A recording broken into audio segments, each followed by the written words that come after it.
Okay, we're gonna do it without the microphone because we have loud voices. I'm Guido, this is Vincent. Hi.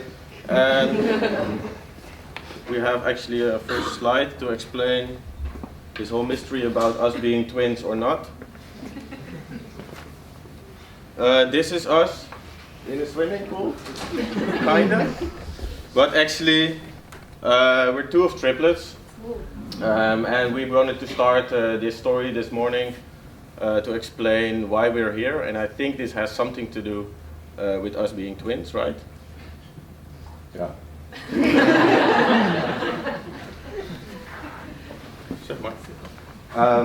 But the point is being a triplet is very different than being a twin, but there was also another one shown on the next picture.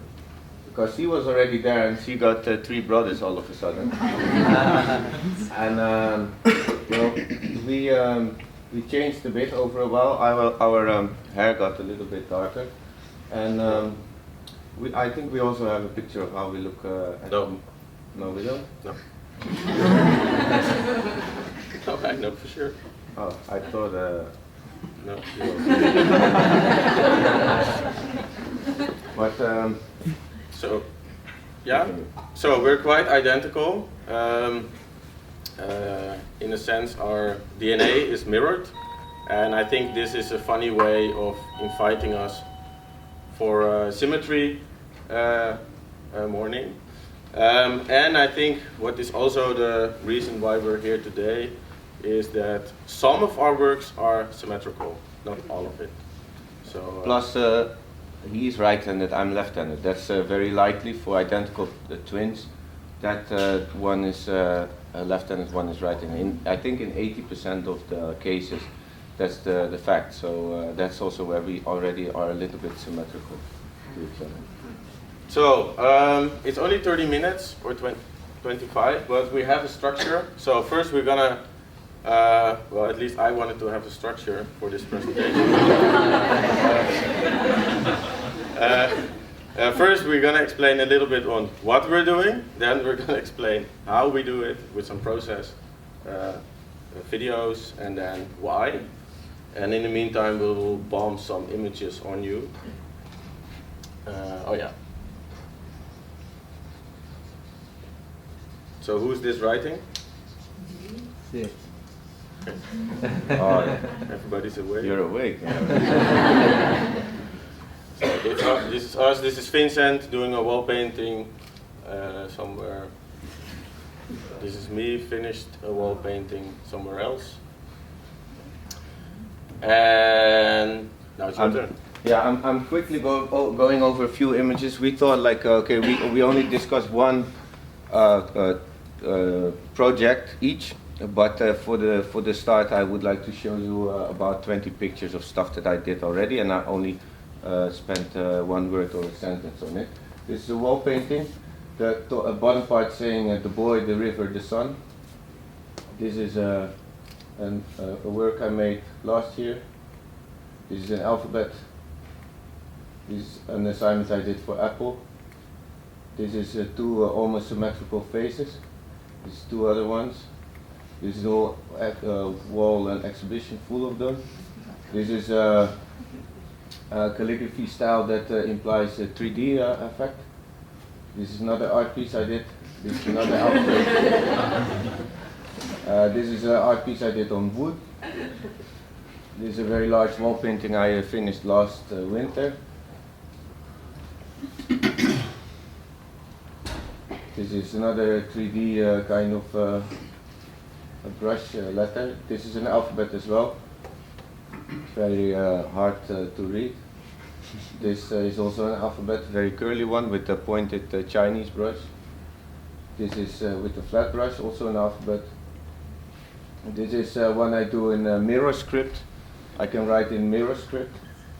It's very hard to read. This is alphabet 1 year ago, I think. This is an alphabet only a few weeks ago. This says nounness, oneness, bigness in a very trippy way of lettering. This is a part of a series of autonomous works I did called Black Hole. Almost symmetrical. Alright. Well, I also have a few images. I make posters. This one's for the Melkweg. This one too. This is an assignment for WeTransfer. This is for Art Academy in the Netherlands. Posters, WeTransfer, ping pong bats for Amsterdam company called Home Run. Amsterdam fragrance company, Abel. Exhibition. Well, we did this together, by the way. Yeah. I make sometimes logos, illustrations, wall paintings. I only did the right part. Sketches. My work is often about spontaneous act of writing, so I like to finish when everybody is there. So on openings and stuff, I make the work, so not before. I wrote some Arabic. National Glass Museum, I designed a few exhibitions, more posters. What's this called? I don't know, screen prints. It says click clack if you turn it around. Other lettering assignments. Mom Luke. That's for a tattoo shop. Some other posters, identities. This fabric pattern I designed. Some more. I did not do the faces, but only the letters. This is the same wall I showed before. And I'm really happy with this work. It says accept and it says protest at the same time. So I'm always busy with images as text. So that's my introduction. And now we want to tell something about the process, and I think it's gonna stay my turn. Yeah. Oh, yeah. So we have some videos. I'm gonna talk over it and explain a little bit on what is happening there. I sketch a lot, and most often my sketches are also almost the end result. So this is funny when you look in my sketchbooks.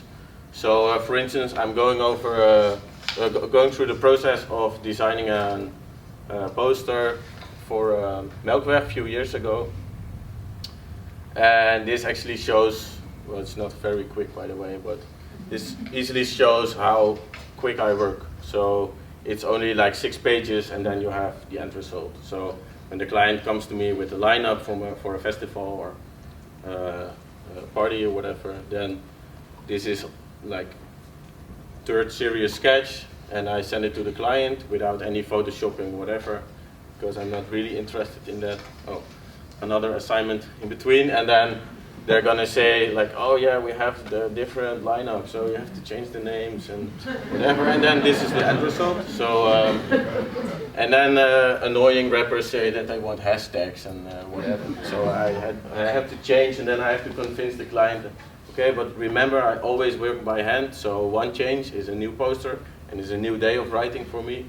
It's not like only backspace, Apple Z, whatever. So,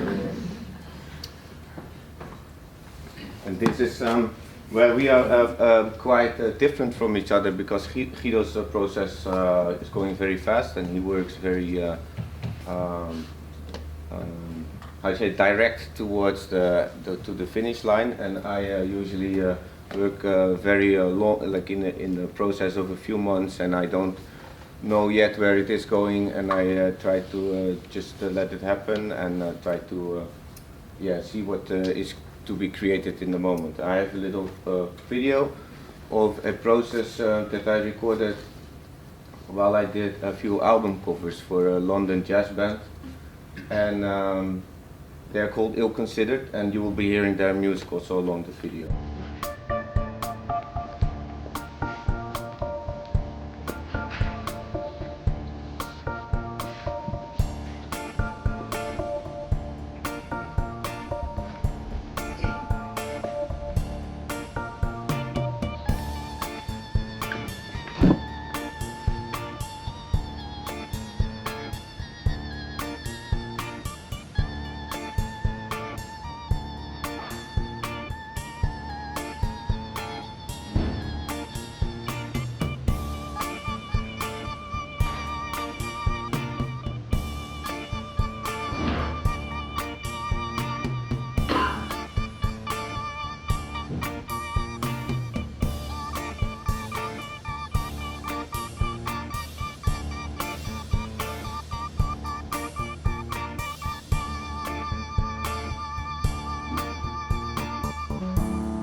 as you could see at the end of the video, those two album covers are quite similar to each other, but they're yeah, almost symmetrical to each other. So I thought like maybe it fits the concept of this morning. I will tell you a little bit about the process of this album cover series that I did for them, for Ill Considered. At the moment, they're my only client, and I usually don't really work for clients. I make drawings and paintings, and I bring them to the exhibition, and sometimes I take on commissions. But for instance, I very happily work together with them, but it's not really that they are my client. I'm a band member, but I'm the only non-musician to the project. And they didn't ask me, I asked them, because I heard their music 2 years ago on YouTube. They had 100 views and no album cover, like a blank sleeve, a white label in vinyl films. So and I thought like, oh, this is great. Their music is fantastic. So I sent them an email, and they got back to me. They said they would really want me to have to let me do the album cover. And I was really happy to hear that, and because I did a lot of album covers already previously, but that was mainly for techno and house producers and for hip hop guys, and I was waiting for this, so it felt the right way to go to approach them. And what I started off with was mainly just listening to the music so much that at some point you understand what kind of image belongs to the music. And I took on a challenge that is really dear to me. The front of the album, as we used to know it when the album was still physical, is more important usually than the backside. But for me it isn't, because I'm very interested in typography and into letters. And on the backside there's most of the letters. So I see that lots of designers do less effort on the backside than on the front side, and I try to even this out and to use the style that I created for the image on the front side to create the typeset for it. So the challenge started, and I was hoping that they would make some more albums, but I wasn't sure yet. But they did a lot. In 1.5 years they made 7 records already, 2 of them double LPs. So they're quite productive, and I'm quite productive as well. So we fit very well together. This is a few of the other album covers. The second one, top left, was a double LP live recording, and they do all their music improvised, right on the spot. So that feels, I have a very strong connection with that, because I try to connect with the moment and also improvise on that. And that got me into these images and into these letters. And I will show you, I'm sure you can find all this online, but I will show you this video where I make sketches for the letters of the backside.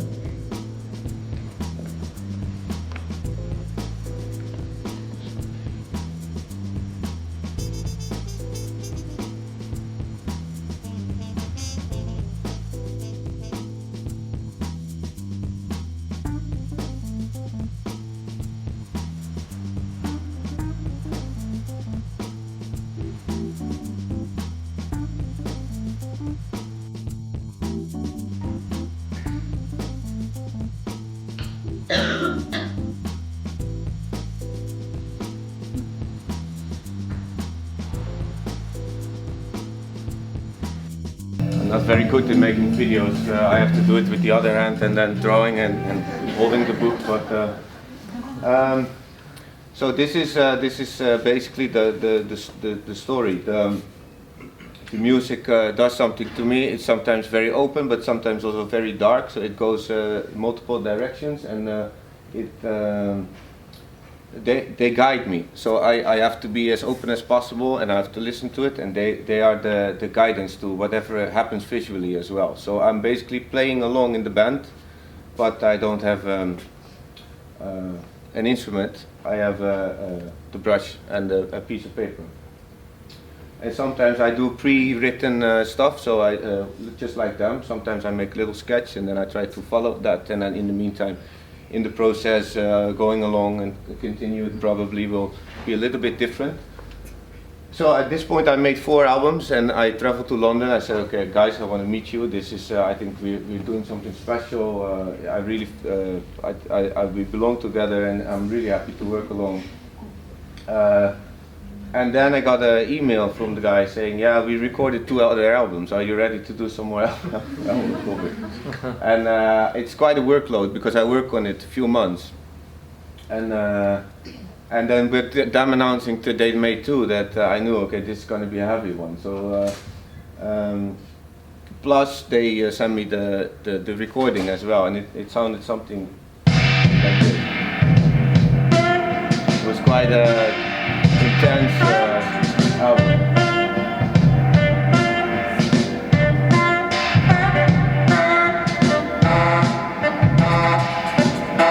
They're quite unconventional if it comes to jazz standards, but I'm really happy with that. But the second album, that was from 5, and then there was 6, and they introduced an electric guitar player to the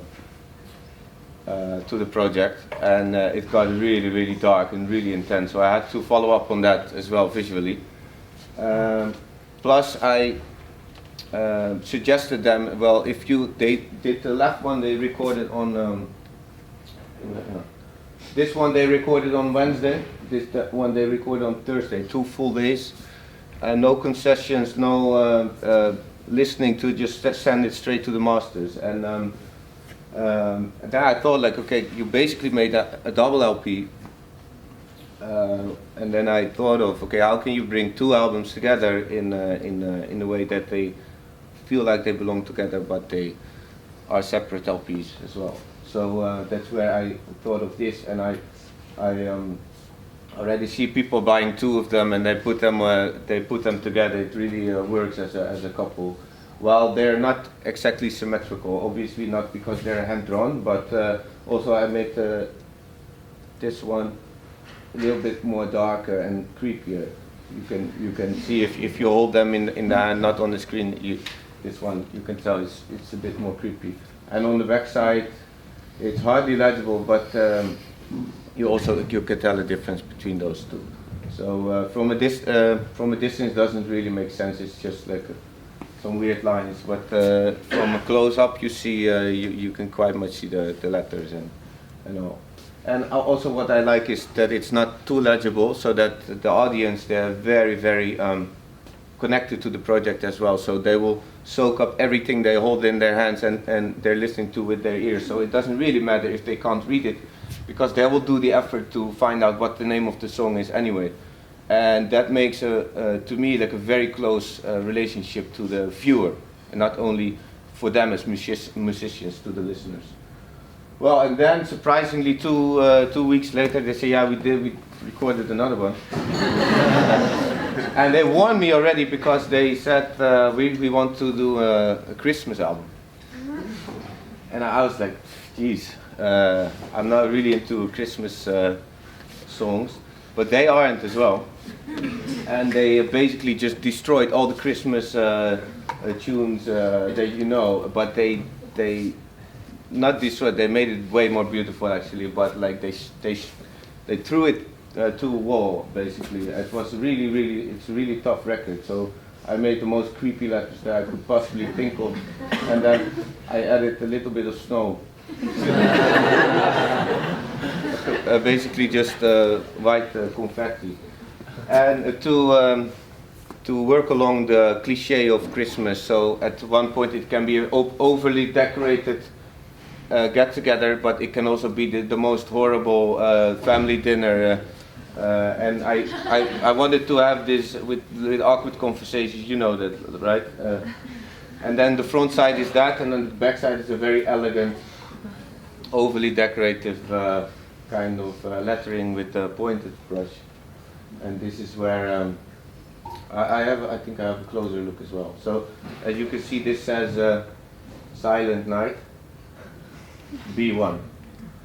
And so this is where I found the balance for me as a visual artist as well. Thanks. You spent almost all my time, but doesn't matter. I think my work, to explain a little bit of difference, I think Vincent works quite organic, and my strokes are more straight. So I think this also, this is not only in the visual result, but also in the process. Vincent just starts somewhere and then he works for a few months, and I always have a plan, and then I work 3 days for 2 weeks max on a project, and I don't hesitate so much on the strokes. So for instance, I let somebody shot this video to explain how I make my wall paintings, because I really like to make posters and like traditional graphic design stuff, but then by hand. But I also feel that my hand can do other stuff, and that I can work in a sketchbook on a small scale, can make posters on a bigger scale, but in a way my hand is also an extension to bigger size walls and whatever. So I really like letters that are bigger than myself. It goes a little bit like this. In my left hand there is always a ruler, but there's also some kind of ruler in my eyes, and then I just drag the lines down, and then I hope it's straight.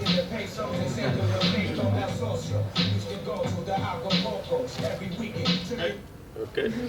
And then this is, for instance, a result. This is for an exhibition about chess in Belgium, in Antwerp. My work is always black and white as well. And I put some more wall paintings here to show you. Yeah. So this is for an exhibition me and Vincent did together in China. Vincent did one wall painting, which took him 2.5 days. Yeah, I think so. I made 4 in 1 day. So it's my first Chinese. Who can read Chinese? What does it say? Did I do it? Process.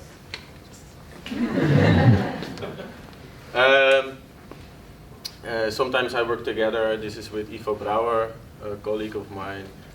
And I wrote the and he did the ampersand.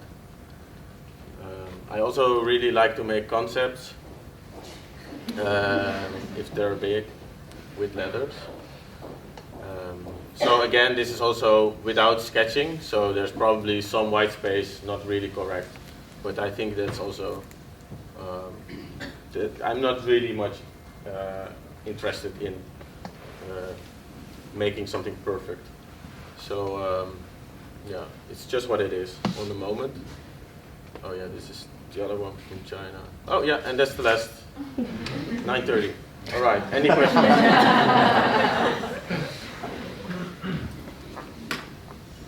Yeah. Does it ever happen that you start drawing and you realize, oh shit, it went the wrong way, I have to start over? Or is it, did it pass to you, or it never happened to you? Well, it never happened to me on a wall painting, which is nice. But it happened in my sketchbook, and then there's always another page. Yeah. But I also think, like what I just said, I'm not so much interested in making something perfect. So if this is the first mistake you make on the page, then you have to work with it, you know. Yeah. So it's just possible. Yeah, but if you feel like it ruined the whole thing, then you have to start again, right? Yeah, yeah. And then I think making a mistake in the beginning is more easy than making a mistake in the very end of it. Was it hard maybe when you were younger to not compare yourself to each other? Or maybe to your other siblings? Yes. Of course, yes, of course. And it was very obvious that we would walk the same route from the start, because at a very young age we knew that we wanted to go to art school. And like 10 years old, I think. Yeah, it was very early, and we were both drawing a lot, and then there was a period of time where you still have to figure out a lot of stuff. Let's say the first few years of art school, it was I think very clear for the both of us already that we were more into the handmade stuff than into very digital kind of works. But also more text-based instead of images or photos. Yeah, but I remember the both of us having, like, along the years in art school, periods of time where we went very digital in the sense of only use fonts and factors and stuff like that. And then I think that was just also part of this process. Like, yeah, I want to distinguish anyway. So, but that's basically what everyone does in art school. But then there was another game going on between the two of us. So it made it maybe more difficult, but in the end more beautiful, I think. Yeah, it's I think this process of, you can maybe even call it competition, really defines our practice in a very young age. So for instance, we are always having someone who is saying like, are you really doing this? And not only in my own head, but also there's another person who says it to me. So this is, I think, a really nice way of developing really quick. Maybe. I think that for me it was really like, okay, Vincent is doing that, so I can't go there, so I have to do something else. So. Yeah, and vice versa. I had lots of moments where I tried to learn a lot from calligraphy teachers, but because I'm left-handed, I can't really learn from right-handed teachers, and well, they're the majority, obviously. And the fact that I was left-handed, I had to embrace it. And that's like where I am distinguished from Guido already, because he could work with a lot of tools that I couldn't work with, and then I just had to accept it, and I had to embrace it at some point. And this is actually the biggest win for me, that I just didn't follow too much of the teachers' opinions and the traditions, where I tried to develop other stuff. So yeah, I think this is all related to each other, yeah, definitely. Anyone? What does your other brother do? A good one. Well, he studied biology, molecular biology, so it's very, very different. Yeah. But not less nerdy. Do you think there's a reason why you both are so text-oriented? Did you influence each other, or is it something that you are bringing? Well, ever since we can remember, I say we, but yeah. We're busy with text. So when we were 9 years old on the highway going to France or whatever, in the backside of the car of my parents, we were drawing all the graffiti we saw. Like, whoa, you see this? Yeah. So it's like, I don't know. Ever since I never started making trees or landscapes or whatever. I always make letters. So it's not even a question. Yeah. And which one of you is older? 16 minutes. Silly question. One is right-handed and the other is left-handed, and what about your other brother? Right-handed as well. Yeah, Yeah. right-handed. Do you ever collaborate, like, on the same project? Yes, we do. Like now. We're having a collective together with some other type designers and artists, and then we make a lot of stuff like alphabets together, scenes, organize festival. So I think you see Vincent at least every 2 days, if not more. So yeah, we're also professionally we're seeing each other a lot. But to work on the same page, as in literally on the same page, that is not happening so often. But for instance, we enjoyed giving classes together, teaching, and then we make the schedule together, we make the ID together, and that goes really well.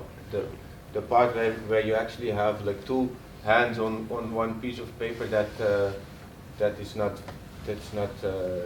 very likely to happen. Yeah, but it's also really nice because, for instance, when we're invited somewhere abroad to do workshops or give lectures, then we're always together. But we're our best friends as well. So so that makes a nice trip, you know. So then we don't have to like talk a lot about how shall we organize it, because we're kind of having the same thoughts about this. So it makes it really easy.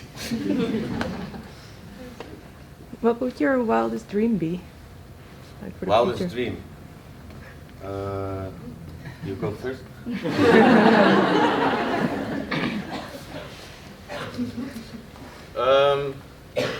I like to work even more in public space.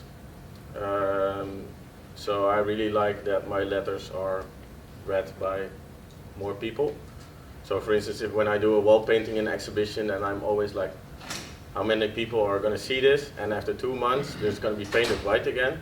So I think for me that's a dream, to have more, well, not in a graffiti way, of course, because I've been there, but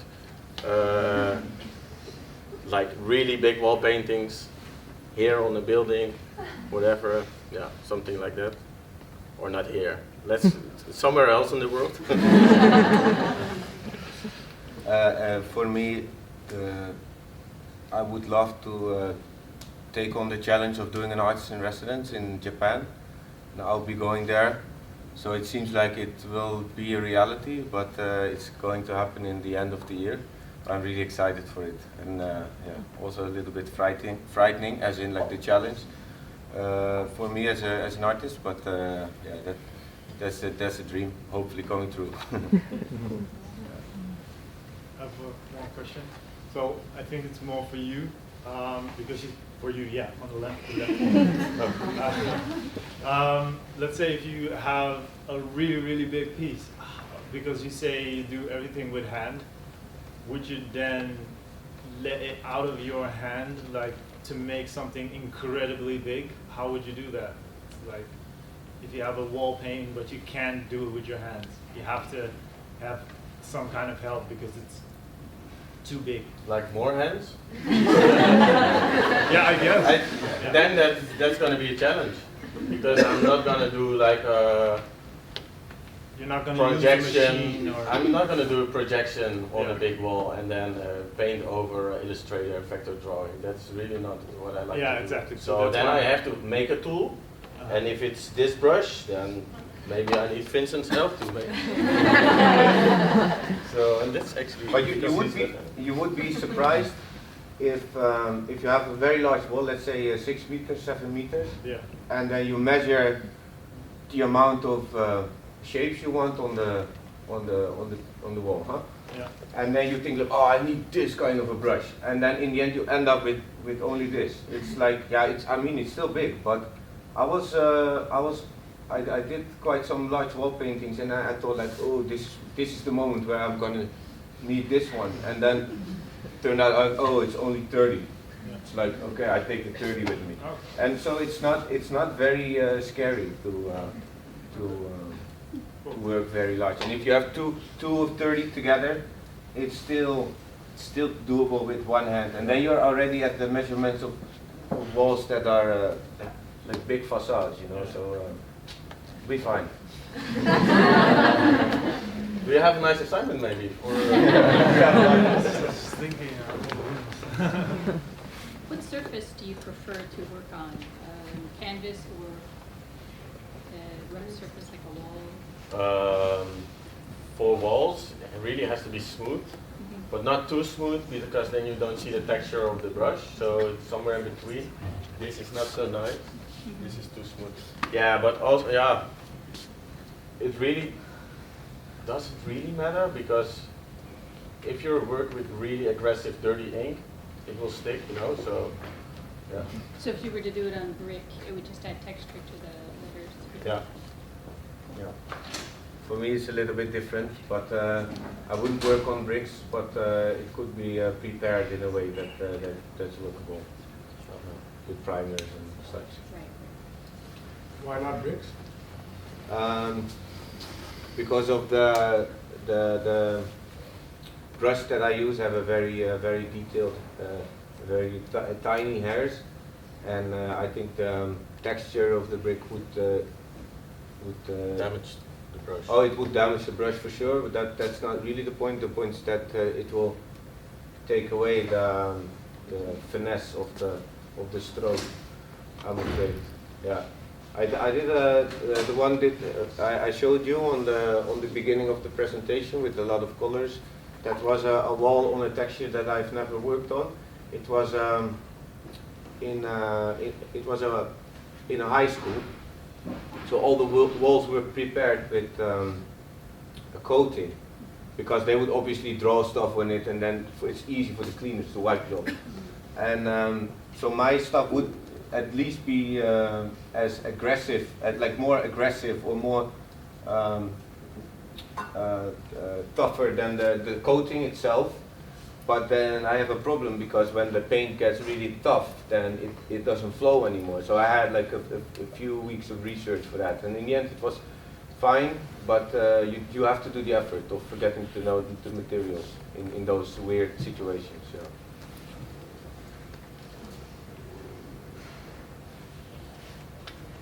What are you busy with right now? Any projects that you're working on? He's having an exhibition. I'm gonna have my first solo exhibition in 2 weeks.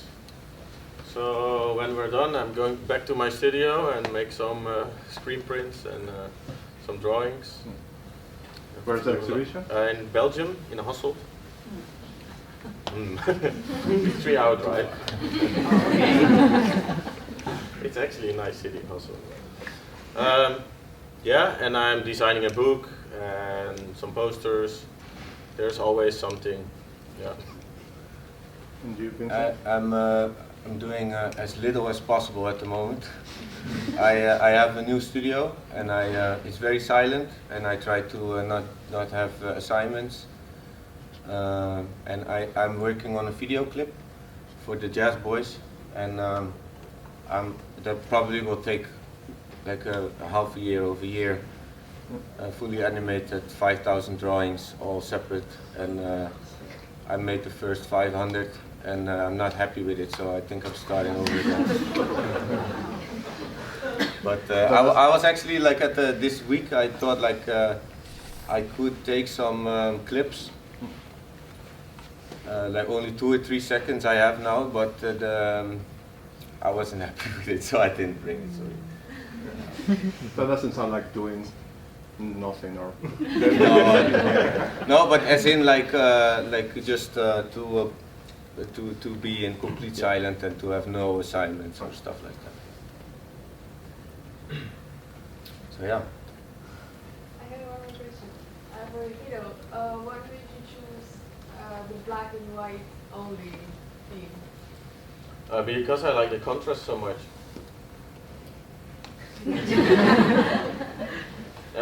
Actually, when a client tells me like, can you work with some color, and then I never know what color to choose. So if it's a demand, then I ask the client to come up with a color, or then I, for instance, say like, okay, if it's going to be printed on paper, then for instance you can choose a color of paper, and then my print is going to be black or white still.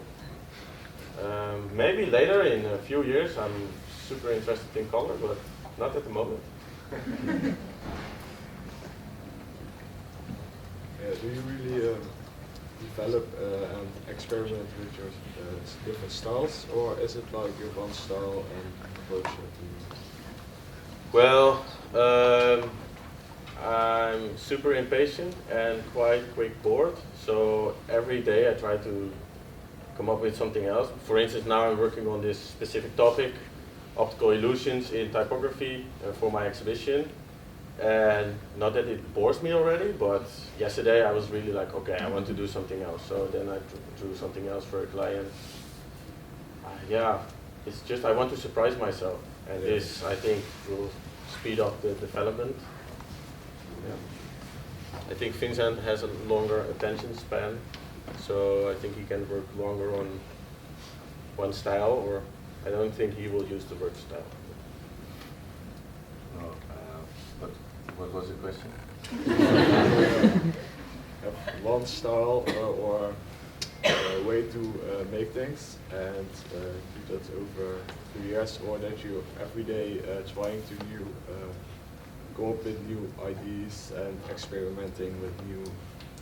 Yeah, obviously, but I can't force it. It goes the way how it goes. So sometimes we force it, For instance, we did an alphabet scene with our collective, and then we come up with games, like for instance, you know, explicit corpse games, where you draw the head, the middle part, and the legs of a figure. This is also something you can do with typography, and then we're gonna make a lot of these games, and then you have to experiment, and then you have to surprise ourselves and each other. So yeah, so I think we experiment a lot. So this working on one style or one idea is really not bothering the development on the other hand. About experiments, being left and right-handed, wouldn't it be an amazing experiment to work on the same page and make a completely symmetrical one piece? Never did it. I tried, but then with my own right hand. But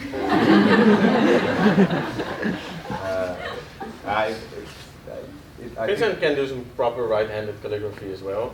So sometimes when he has to give a workshop somewhere, right, and then and he's the only teacher, then he has to write right-handed, or then he flips the screen horizontally, and then he pretends that he's right-handed, but then he's writing left-handed mirror script, and then it looks on the beamer, looks right-handed. Yeah. But good advice. We will try it. Yeah. So yeah, thank you so much, guys. Do we have a last question, or shall we just get back to work? Last question. Have you ever gotten any projects that you have refused, and why? Yeah. I think refusing assignments defines your practice. So when the point you start saying no to things, then you obviously have an idea on what you do want. So I think when I started saying no to assignments, then for me the process of developing was even quicker and quicker. So I think good question. It's a really good point to say no. Yeah. I think it took about 3 or 4 years to be able to take the risk, but also to make it legit to yourself, and also to feel confident about it. But yeah, I do a lot, most of it actually. Yeah.